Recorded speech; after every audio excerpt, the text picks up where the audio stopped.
My name is Sean Braley, and I am the executive director of Cincy Stories.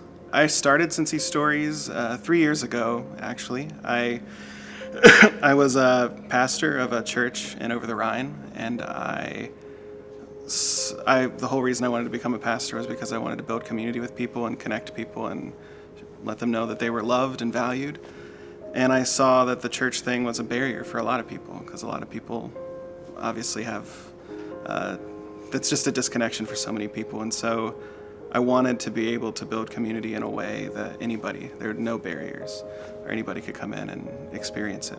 And so I just asked some people. I actually tweeted at Chris Seelbach, who's a city council member, and Molly Wellman, who started a couple bars in the city, and just said, would you guys tell your story at an event that I'm putting together called Cincy Stories? And they tweeted back and said, yeah, which was really surprising. And so then we did it, and we had a night in the basement of Motor Pub, which is down and Over the Rhine.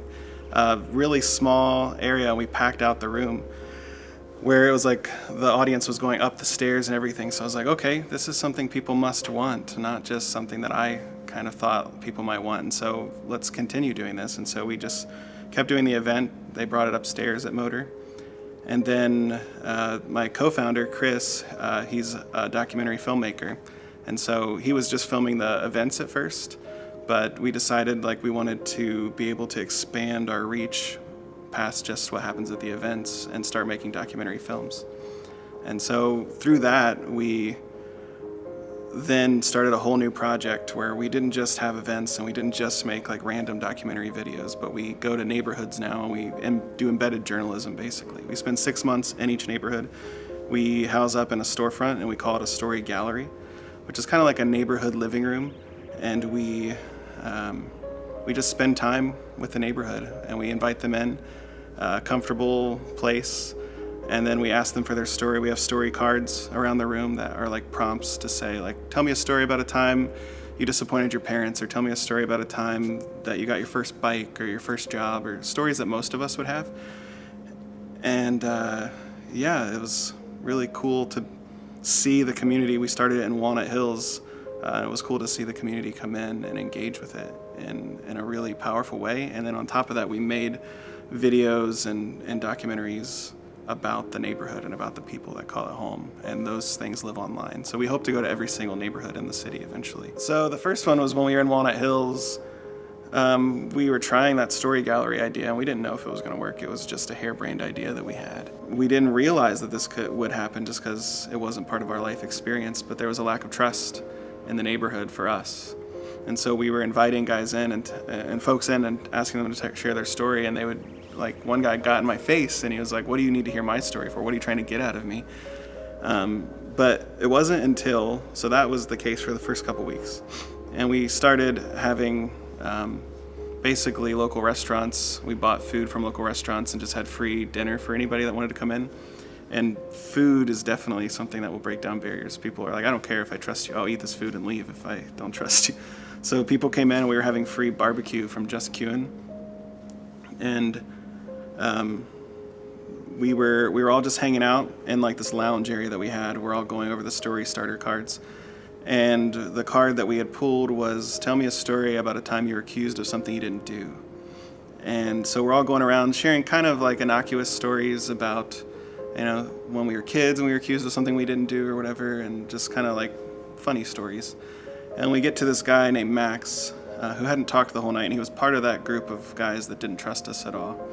And the reason that he didn't trust us was because the neighborhood already kind of vilified him and the group of guys that he hung out with.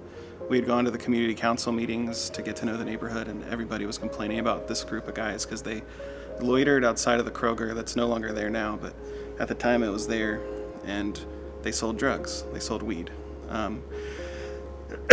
So it wasn't the most crazy things they were doing, but they were still doing things that were illegal. So people didn't trust these guys, they didn't like these guys, and they were always calling them a nuisance. So those guys didn't trust especially people that look like us. So the fact that he was still hanging out was even surprising to me, but he wasn't talking to anybody.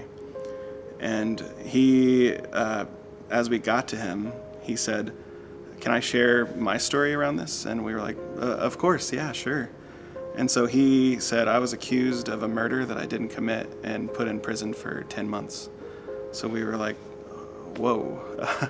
We were just telling stories about like a time we got grounded when we didn't really do something. And he's here telling us like something real and something heavy and something deep.